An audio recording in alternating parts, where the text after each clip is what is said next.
a lot, but maybe I need to throw one and keep one in the vehicle. That's the great idea right there. You keep it in the back somewhere. If you don't wear it, I often do the same thing. If I'm going to go to the mall and it's really cold outside and I'm only going to be outside for 3 or 4 minutes walking to the mall, I don't want to carry a heavy jacket around. So leave it in the car. You may have an older jacket, a big heavy jacket, you know, for those times you go sledding or something like that, when you know you're going to be outside, leave that in your car, leave it in there for the season. And I love the idea about socks, because I wouldn't thought about your feet. When your feet get wet and get cold, you're going to be cold. A lot of businessmen, businesswomen, you're on your way to work. You're in a suit and tie. You're wearing some leather dress shoes that, you know, never keep you warm. You've got thin nylon socks on, or if you're a lady, maybe you have, you know, pantyhose or something else on. Even if you're Russell, he wears a lot of pantyhose, and he talks about how his feet get cold here in the studio. Can you imagine if he's in his car for 12 hours? I don't want to think about that. So you have that extra pair of socks. So number one, you can put them on your feet, but also if you don't have gloves in the car, you can put them on your hands. You could even, if they're longer, the athletic type socks, you could wrap them around your neck to help keep your neck warm. Nice. So there are a lot of things that you can do with the clothing that you have. The blanket, obviously, that's a great thing to do. Now you need to prepare your car ahead of time. What are your tires like? Are your tires in need of changing? If they're bald, you know, my tires, I have a truck, but I have a ½ inch of tread on my tires in normal conditions. That's pretty good. But I was sliding in the rain last week. So that tells me, hey, I need new tires. Right. I need to go have a professional take a look at that. Yeah, and it's always good at beginning of each season to have your car serviced. Make sure your antifreeze is, you know, it has the right, what do they call it, where they test to see the freezing point, or what? I'm sure there's some automotive term that I wouldn't know. I don't either. No, I still put gas in the trunk. So see, I mean, I don't, but you know, I mean, do that, like you said, prepared, because we've had a mild winter so far, and it happens every year and no one seems to remember. We do have a mildness around winter, and then all of a sudden one day somebody flips on the light switch and it's winter. Yes. In Chattanooga. Another big one is your washer fluid. You know, a lot of times people have the summer blend in there, which is whatever was left over from last winter. Plus I just fill it up with water. Yeah. And that probably needs to be drained out for the winter time. If you're having to go out to your car, it's been frozen over here a lot lately. And if you're squirting the washer fluid on your window and it's freezing, it's time to change the washer fluid, because you don't want that. You want to be able to squirt that on your windshield and have the ice go away. Yeah. Last Christmas, not this past Christmas, in Christmas of 2014, someone gave me one of the scrapers, and it's the long stick scraper on one side, and on the other side is a brush. Well, you know, had the big snow pop in one day. I was at the office, didn't even think about it. I thought people were going crazy. I go out and there's about 4 inches of snow on my car. Well, I can tell you, the scraper was nice. I didn't quite need it yet, but the brush sweeping the snow off your windshield, sweeping it off your the front of your car, so your car can warm up quicker, is really nice. Now those things are about $8 or $9, and I guarantee you the first snow they're going to pay for itself. Absolutely. Another thing that's good for is if the snow is deep and you're stranded in that thick snow, you need to clear the area where your tailpipe is. You want to make sure your exhaust is leaving the vehicle. So another thing that little brush can be used for. You know, maintain your car. Always keep at least a half a tank of gas in it. That makes sure that you can go a long distance. But, you know, hey, this is Chattanooga. Just look at the regular traffic. There's been times when I was driving from one end to the other, and it took me 2 hours on the interstate to go 10 miles, and I used over a quarter tank of gas. And so if you're stranded, if it's overnight and people can't get to you, you're going to need that gas in your car. Yeah, because it's the only way really you're going to be able to keep warm, more than likely, where you're going to turn it off, turn it back on, and stuff like that. Or if you're not moving. But if you're moving, of course, you know, you may take longer, like you said. Right. Also, what about medication? If you're taking prescription medication, you may want to keep an extra dose, maybe a day's worth of medication in that kit. So that way, if you are stranded, you can still take your regular medications, whatever dietary challenges you may have. You can adjust your food that you put in there based on that, as well as the medications that you take. Now, you sell kits at P5? We do. We have some great first aid kits. First aid kits are great for any emergency. but I really haven't found I call it like an over-the-counter. If you go to a big box store, if you go to Walmart or something and you buy a first aid kit. It's mainly Band-Aids. Band-Aids, you can put a little bit of ointment on there, but if you spend time. Your first aid kit's more than just Band-Aids, correct? Our first aid kits are for a much more significant injury. Yeah. You could handle gunshot wounds. You could handle broken arms, broken legs. And a broken ankle or arm, if it's slick outside, could happen in a hurry. You need to be prepared. One of the things that, in addition to having that first aid kit, you need to have first aid training. At P5, we offer first aid CPR and AED classes for certification through the National Safety Council.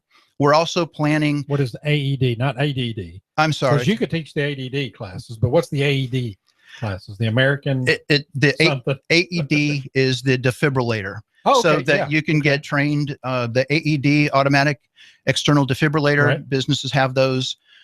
Those are good. A lot of times you put that on and it'll tell you if the person is actually having a heart attack and you need to have perform CPR, or more often than not, that will tell you that there is a disruption of the heart, that the heart is still beating, but the person may just need rescue breathing. So that class is very important. The certification lasts for 2 years. There's a lot of businesses and professionals that need that certification, and we can provide that for you. And so you can get that training at P5 Preparedness. We're located on East Brainerd Road between Gun Barrel and I-75 on exit 3A to get there. Where the big Army truck is.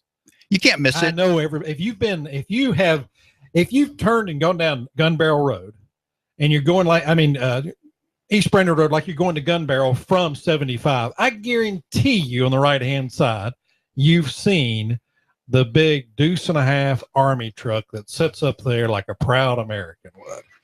If you want, about 3 or 4 times of the year, we have some sort of event where we're giving rides on it, and we'll even bring it to your birthday party. Your second graders having a party, we'll bring the big truck over. So we're open Monday through Saturday, 10 to 7.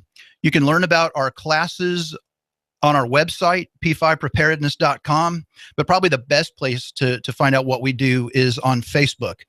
We've got a ton of followers. We always list our classes there. The next class that we have is this Saturday. It's a ham radio class, and that's an amateur radio license. For some communication, you actually have to have a license that's issued by the FCC, the Federal Communications Commission. That license, it's $10 to get the license, but it allows you to do so many things.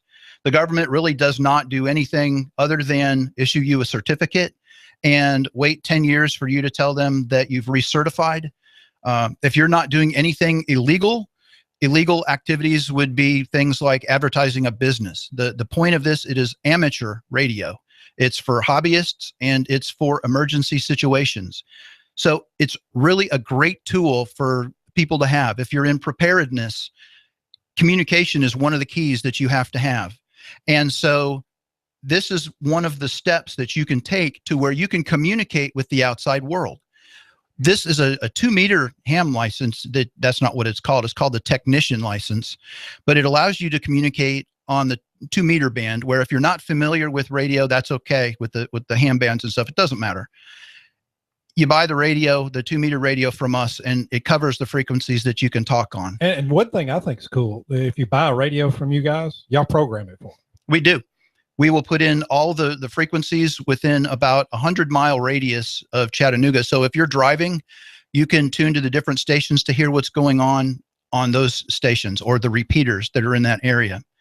Another thing that is great about amateur radio is that it's used, as I said, in emergency communications. Emergency communications could be for tornadoes. The Skywarn network, the storm spotters, those are all volunteers. And what would happen is if somebody is out in Eastridge, if you're a member of the Eastridge Fire Department and you are out doing storm spotting duties and you see a funnel cloud or a tornado, you would report that to Skywarn, and the National Weather Service is listening to that. They will hear that report. And the news, the television news crews they'll be monitoring Skywarn, and they will hear those spotters report. And so you will hear that report at the same time. Well, when you're hearing it live on the ham radio, it's going to be another minute or two for the weather people to get that report out over the air. So you are having a little bit of an advance notice for when that warning is coming out. Maybe a minute or two delay because they've got to get the graphics ready. They've got to wait for something else, for the National Weather Service to put out the official warning. But you're hearing that from a trained person that is seeing that on the ground. And when they're listening, they will give you the exact location. They'll say, I am at, East Brainerd Road and I-75, and I am looking to the west and I see this. Or they'll report on damage or something. And, hey, there's a tree down on Ottawa Ringgold Road, and that's blocked. Well, you can hear those transmissions live, and you can make adjustments, because that's one of the things that we do. We want people to have a plan. And communication allows you to modify that plan based on the information that you have. So to sum up what I'm saying, everybody should have a ham radio license who is involved with preparedness, because you're going to need to get that information. So this class on Saturday, it starts at noon. It's till about 5 or 6. The class includes the instruction. It includes the book. And you also can take the class right there at P5. We have the proctors that come in. These are the experts. They're authorized by the FCC to do the testing. They're there to help you. And it's one of the best ways to get your feet on the ground with preparedness. Also, give me your Facebook page and Twitter account too. Facebook is just P5 Preparedness, and Twitter is the same thing, P5 Preparedness, right there on Twitter. We put a lot of information out. Facebook, great way to learn about our classes. Every Thursday night from 6:45 until 9 o'clock or so, sometimes it goes a lot later, we have a network meeting that's open to the public. We ask that you call ahead just to make sure that we have enough seats for everybody that's coming. But again, open to the public. It's not a class, it's a discussion. We will lead the discussion on, it could be on. That's tonight? Yeah, it's tonight. And the topic could be on bug out bags. What's a bug out bag? What do you put in a bug out bag? What do you need it for? And it has nothing to do with bugs. It does not have the bug out as I got to get out of here in a hurry. Right. Yeah. Bug out bags are an important part of it. And the discussion, and that's tonight. What, 6:30, 6 or 6:30? 6:45. 6:45. Come and be part of that. If you're just remotely interested, or maybe you've driven by and you've seen the big truck sitting up there on East Brainerd Road and you say, what is that? I'd like to it's going to be able to go in a very casual, almost like a networking session, where you can find out exactly what's going on in the community and exactly, what are your interests? Because it's like anything else with preparedness. There's certain parts that are probably you're going to be more interested in than the others. So it'd be a great time to come in, say hello to everybody, and meet some like-minded folks. In those meetings, we're not interested in who you are. We don't ask for anything more than a first name, and you don't even have to give your real name. People have nicknames. We respect your privacy. We don't take video. We don't record the audio portion of it. We don't take pictures. We don't talk about politics. We don't talk about religion. We don't talk about illegal activities. But what we do talk about is prepping. And so if we put out that the topic is on bug out bags, well, that topic may only last for an hour. Well, we're not going to cut off discussion. Somebody may have another topic about water. How do I accumulate water? How do I prepare water? Things like that. And it's a very casual setting. It's almost, it's like a bunch of friends or, like-minded people. We've had a lot of relationships that have blossomed from that meeting, where 4 or 5 different groups of people in different areas like Cleveland or Ringgold or North Georgia or further away, they will start sort of pairing up, getting to know each other, and then they will form a team or a mutual aid group. And that's what this thing really is all about. Our patriotic duty is to help one another.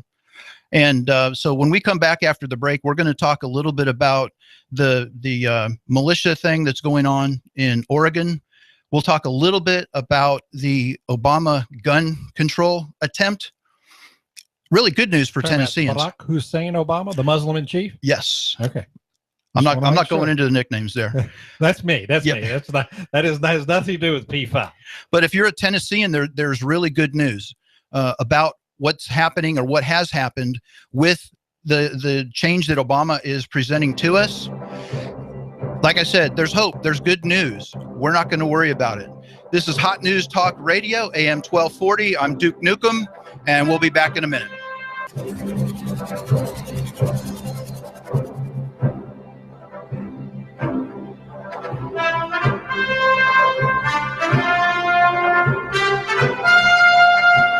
We're back. This is the Patriot Prepper Show with Duke Nukem. Lots been in the news lately about militias, about patriots. There's a lot of stuff going on. The thing that's catching the most news right now is going on out in Oregon, where a militia or a patriot group, they get called different things.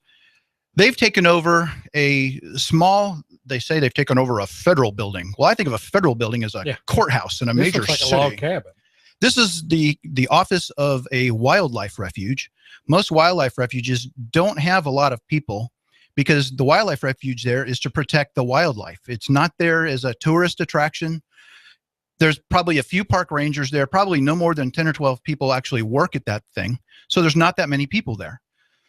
Well, and now why have they taken over? Let's tell the listener, because our listener may be working and hadn't kept up with this. There are two family members that are in that area there of Oregon who were concerned about the amount of brush that was on their property. They own a couple hundred acres or something. I don't know the actual amount.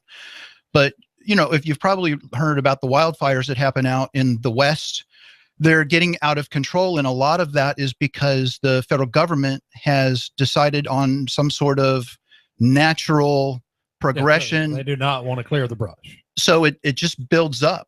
And the thing is that these brush fires have occurred naturally over, hundreds of years. They happen from lightning strikes, and then they'll burn a couple hundred, couple thousand, couple 100,000 acres, and they'll burn themselves out.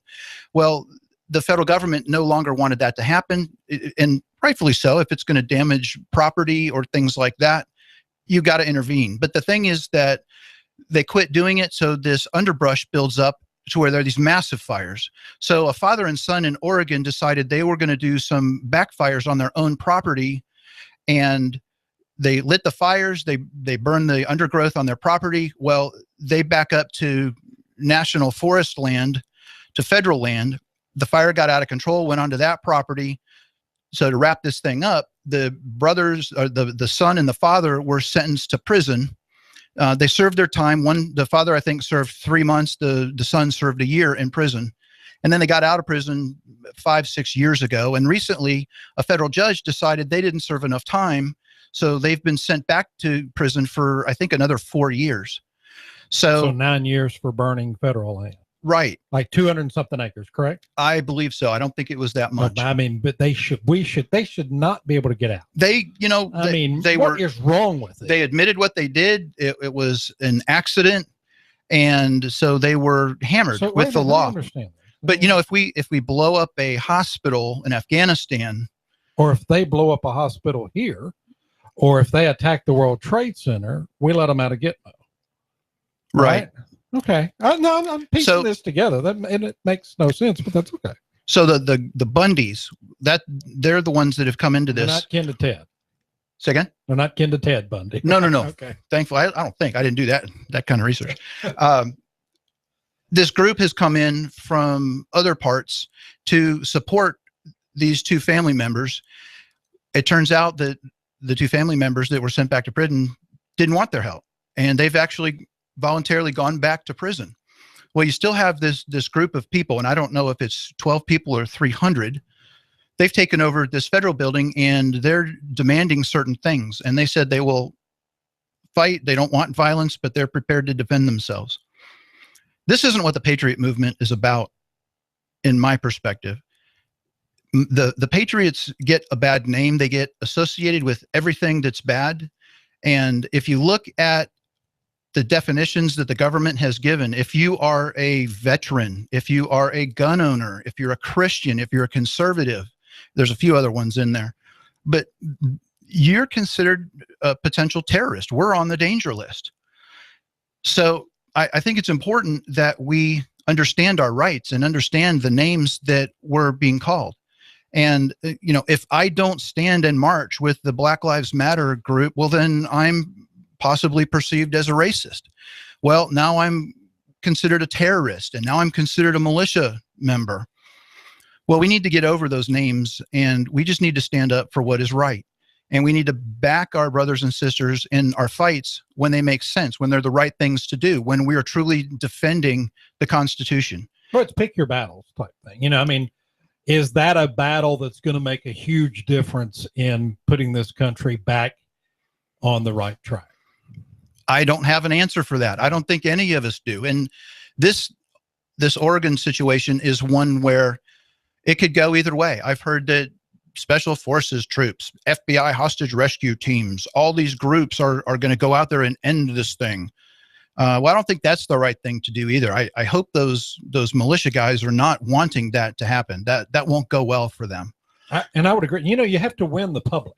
And is that winning the public on either side, on the government side or on their side? You know, PR is important no matter what you do. And getting your message out in a positive PR way that people will think about it, accept it, is very important. And that's what people have done on the opposite side of this issue a lot better than people like yourself, a patriot there. I mean, just, you know, people like you, not you. I think you do a great job of expressing there. The trouble is that you have to know what you're up against. You have to know what the goals are. In preparedness, one thing that we always talk about is the plan. You know, you have to have a proper plan, and you have to think of the long-term consequences. You have to think of down the road. We talked earlier about what you need in your car if you have to leave. Well, there's things that you have to plan ahead of time. If you've left the house and you don't have that jacket in your car, you're going to get cold. You know, what if it does break down and you haven't planned ahead? So the planning is very important. And so I'm not sure these guys have thoroughly thought this thing out. Well, one thing that I want to talk about, we talked about the car. We talked about what you need in it for bad weather. I hope you're going to talk. Please tell me, because I had someone, we were off there, they tweeted me and they said, here's the exact tweet. There's no way I'd put bugs in a bag and carry them with me. And I was like, well, I think they've got that wrong. So what is the bug out bag?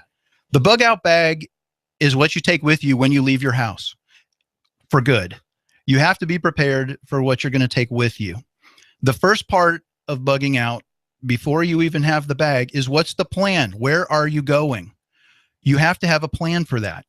Now, P5, do y'all have like a checklist or, you know, for a bug out bag? I know you sell them. We do. We have a class on bugging out. Oh. And you can sign up for the class. We'll tell you how you pack a bug out bag. We'll tell you the things that you need. Another name for the bug out bag is a 72-hour bag. And the idea is that bag is going to last you for 72 hours at least. So where does that come in handy? If there's a boil water order at your house, or if there is tornado damage in your neighborhood or something, for whatever reason you have to leave, you are going to be gone for 72 hours. So you need things like in there, like your prescription medication. You need a first aid kit. You need food. You need water. You need a water filter. You might need some tools. You know, maybe it's a multi-tool. You might need security. You know, you might need a knife or a gun. Everybody needs guns all the time. You should have guns under your pillows. You should have them in the car. You should have them on your hip, on your ankle. You have one on your dog, actually, don't you, Dick? She actually has a concealed carry permit.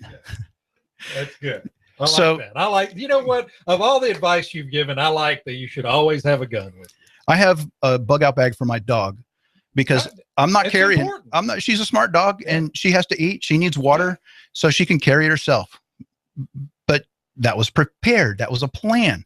I didn't have room in my bug out bag for all of my dog stuff. And she's an important part of my plan because she's trained in security. Bug out classes? The bug out bag class is about once a month. It depends on the need. If we have more people signing up, we will schedule another class. But on average, each of our classes is offered at least once a month. Great time of year because, hey, you got the national championship game is almost here. The Super Bowl's almost here. What are you going to do in that downtime? There's no football. A lot of people need to go to P5 and go to the workshop. A lot of people have their bug out bag in their car or truck already. Well, you know what? It's time to switch from your summer bag to your winter bag. In the winter bag, you can put healthier foods in there that last longer because you don't have to deal with the high temperatures. Most foods are designed to do well in colder temperatures. We're on Periscope right now, and we have a question just come in from Periscope, and they would like to know what would be the best kind of food to keep in a bag that would last. There are, that's a tough one to answer because I like fruits, I like vegetables. So there are snack mixes that are really good. You can make your own trail mix out of a combination of foods, but you want something that's going to be high in protein, high in calories that fits if you have any dietary restrictions. They have a lot of those types of foods. You probably wouldn't want trail mix if you have a peanut allergy. Absolutely not. Okay. Yep. You can get meals ready to eat. Those are those nice things that are in the big brown packages. They're very, I would say, temperature resistant. They last a long time. If they're kept in a cool, dry place, they can last up to 5 years and longer. So the MREs, the meals ready to eat, that's what our soldiers eat overseas. And one of those can, realistically, it could last you 24 hours if you're just sitting around. Because they have about 5,000 or 6,000 calories. So if you're carrying a large pack, or if you're sweating, if you're working hard, you're going to need 1 or 2, possibly 3 of those in a day.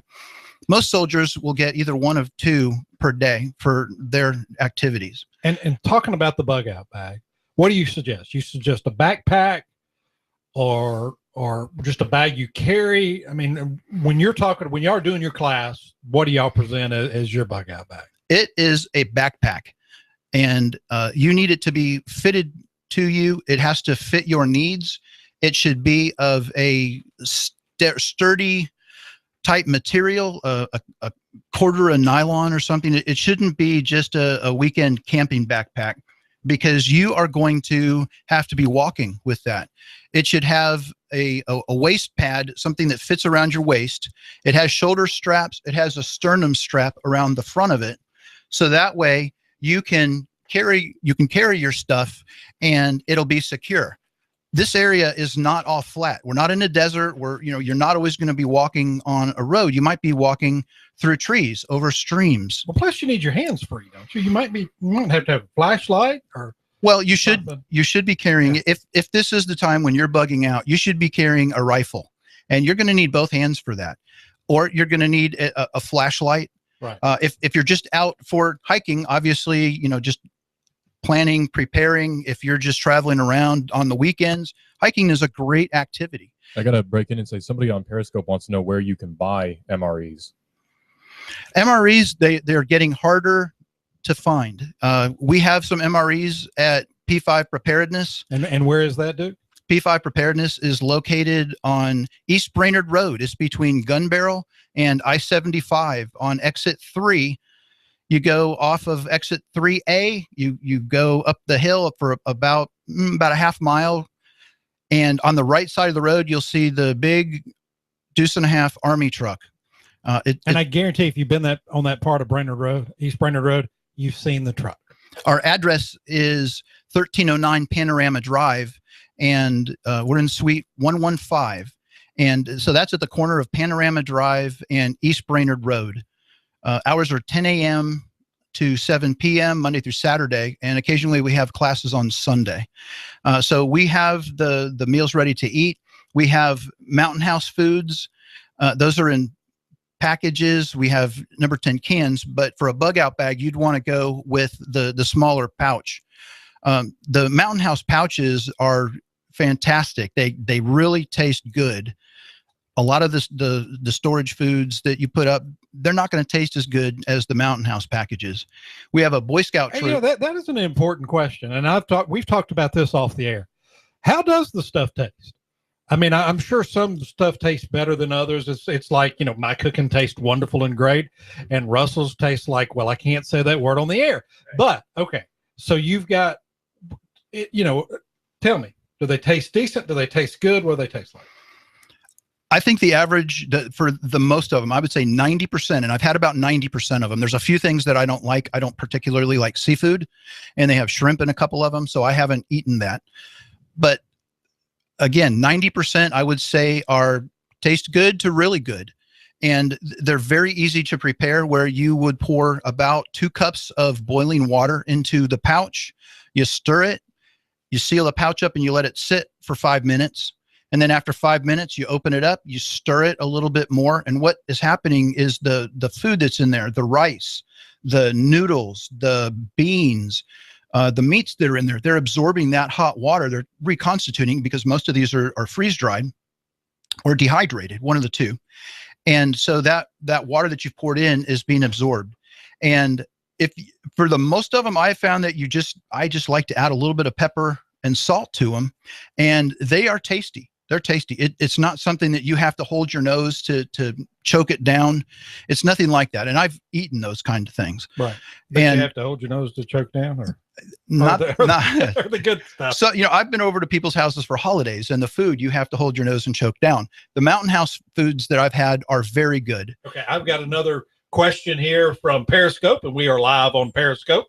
And it says, what is the best type of water filter to make water out of the mud puddle water, or whatever? What's the best type, in your opinion, to have? The one, it's a relatively new filter. It's by Sawyer. They have a couple of ones. The Sawyer Mini sells for about $25. They guarantee this filter for 100,000 gallons of water. 100,000 gallons is about 3 backyard in-ground swimming pools. 100,000 gallons of water, compared with the Life Straw, which is about the same price. On average, that will get about, I think, 350 gallons is what it's rated for. The Sawyer Mini, it comes with a straw, but it also comes with a water bag, or you could use a bottle, a 20-ounce drink bottle that you can squeeze the water out, and you can go that route with it. And so you can hook it into a hydration backpack. Right. Like if you have the camel pack. Exactly. It goes right in line with that. There's a larger one that's about $70 that is guaranteed for 1 million gallons of water. And with that one, you can drill a hole into a bucket, hook it up to that. It has a spigot. It's gravity fed. And 1 million gallons of water. That's a lot of water. That's a lot of water. And so that really helps when you need to store water. You have that. And water is the most important. I know people think, well, it's snowing outside. There's plenty of snow. I'll melt some water down. But I mean, that's one thing you can't do without. You can skip a meal or two. You cannot live without longer than 3 days without water. And in a survival situation, we recommend people store 2 gallons of water per person per day. And so if you have a family of 5, that's 10 gallons of water per person. That's a lot of water. I mean, just to have a 10-day water supply for a family of 5, think about the storage space. How many 55-gallon drums are you going to need for that? I have a question from Periscope too. It says, just one second before the next question. With the water filter, if you have a creek nearby, or if you put in a catchment system to catch water coming out of your gutters off the roof, you don't have to store that much water inside. You can just filter it as it comes in. So that water filter is so important. They want to know if you can buy any of these products online. Yes, you can. They're available at the P5 Preparedness website. I believe we also have them on our Amazon store. But either way, if you can't find it directly online, if you want, you can call the store. The phone number is area code 423-602-2175, 423-602-2175. And we will be happy to help you get you the water filter or any other product that we have that you need. And give that website one more time. The website is p5preparedness.com. And you can also find us on Twitter and also on Facebook at P5 Preparedness. Letter P, number 5, Preparedness. And that's .com. .com. So we're talking a little bit, we've talked about the bug out bag, the things that need to go in it. One thing that is also important is you need to be able to heat up your water. You want to cook the foods that you have. So we recommend that you have a multi-fuel stove to go with that, because if it's raining first, I think everybody needs to have good bushcraft skills. Everybody should be able to start a fire. Everybody should be able to start a fire about 5 different ways. Okay. There's about 10 different ways that you can go out there. And, hey, one of those ways is with a lighter. But, you should also know how to do it other ways. If you don't have a lighter. If you don't, have a magnesium block and a ferrocerium rod and a knife. And if you don't know what those are, we do. We have primitive survival skills. We teach what I call campcraft, because there are some bushcraft activities that are very difficult. They're more at the expert level. And then there are some camping activities that are kind of getting lost. How do you actually go out in the field and when you're doing these? We do. Yeah. Oh, it's a 2-day class. Nice. You go out in the woods and you're roughing it. We do have a nice, I don't know, handmade outhouse. Right. So you don't have to do your business just over a tree stump. Yeah. We're not that primitive. Is that correct? Usually prepper magazines. There you go. And, but these classes are very important to know how to have these skills. Another thing that I want to talk to about really quickly is a couple of things. When David was talking about the show, he was talking about the part of bugging in, about SWAT team dynamic entry. That's in a subject of bugging in. I don't think we're going to get to that topic today. But for home security, for those of you that are going to want to stay at your house, first of all, the very first thing you need to do, even if you're planning on staying, is you have to have a plan on leaving, because something may happen that you have to leave your home. So don't think just because you're planning on staying home that you're going to be there the whole time. You may have to leave. But I want you to go to YouTube, and I want you to do a search for dynamic entry, or maybe another term would be SWAT entry. That's looking at how quickly those guys can get into your house. And there are a few videos. There was one of my favorites that it's favorite, but it's a horrible video. But in 6 seconds, the police officers broke down the door and they shot and killed the suspect that was sitting on the couch in 6 seconds from the people not knowing anything. This guy didn't even know they were there. 6 seconds, they shot him dead. Well, it was the wrong house. It was the wrong man that they shot and killed. So you need to make preparations so that they can't just pop in your home like that. And the point isn't for the police. Police make mistakes. They hit the wrong door. But the thing is that, yes, the thing is, in a bad situation, if it's a grid down situation where if the power is out, if we've lost the rule of law, if there's mass rioting and looting, if you, in that situation, if you've decided to stay in your house, you need to know how to keep the bad guys out. And so within 6 seconds of somebody breaking your door down, you really don't have time to go to the drawer and get the gun or load the shotgun. Yeah. You need to buy yourself some time. And there's some things, if you watch these videos and if you plan, you can learn how to barricade that door for really about $10. Might be kind of ugly, but if you don't have to do it now, if you're not having company to cover that, won't it? Yes. The thing is that if you can buy even 30 seconds or 20 seconds to go get your gun to protect yourself in the house, that is key. You got to learn how to bug in properly. That's one of the things that we want to teach you at P5 Preparedness. We want to teach you the skills that you need to survive. But it's not just survival. To me, there's a difference between preparedness and survival. In preparedness, I'm going to store food so that way, and the tools, the cooking equipment, so that way I have food available for my family that'll last for days, weeks, or months. That's preparedness, planning ahead of time. Survival is that I look for that roadkill possum that's on the street and I got to eat it. I don't want that. I want to be prepared. Let us at P5 Preparedness. Want to just survive, you want to be prepared. I don't want to survive. I want to thrive. Meeting tonight, right? Meeting tonight, 6:45. Not sure exactly what the topic is, but you can't live without the information. It's very valuable. East Brainerd Road, if you're getting off 75 and you're going toward Gun Barrel, which is east, the big Deuce and a Half truck is on the right, and that's where the meeting's going to be. Call Hot News Talk Radio. Let them know that Duke Nukem needs 2 hours for his show. Looking for you next Thursday. Have a great week.